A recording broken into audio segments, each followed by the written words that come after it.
GHQ حملہ case کی سماعت آج، عمران خان پر فرد جرم عائد ہونے کا امکان۔ Rawalpindi daily Pakistan on line GHQ حملہ کیس کی سماعت آج ہوگی، بانی PTI سمیت 79 ملزمان پر فرد جرم عائد ہونے کا امکان ہے۔ ایکسپریس نیوز کے مطابق GHQ حملہ کیس کی سماعت انشداد دہشت گردی کی خصوصی عدالت کے جج امجد علی شاہ سماعت کریں گی۔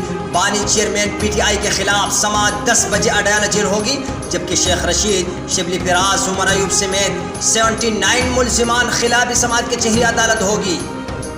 GHQ حملہ کیس کو سانحہ نومائی کے دیگر 13 کیسوں سے الگ کر دیا گیا تھا اور اس کیس کو تیزی کے ساتھ شروع کرنے کا فیصلہ کیا گیا۔ پروسیکیوٹر حسیب سلطان کے مطابق آج تمام ملزمان پر GHQ حملہ کیس میں فرد جرم عائد ہوگی، جبکہ سانحہ نومائی کے دیگر 13 مقدمات کی سماعت 4 نومبر کو ہوگی۔ پروسیکیوٹر حسیب سلطان کا کہنا تھا کہ GHQ حملہ کیس میں شواہد یعنی گواہان شہادت کے لیے تیار ہے۔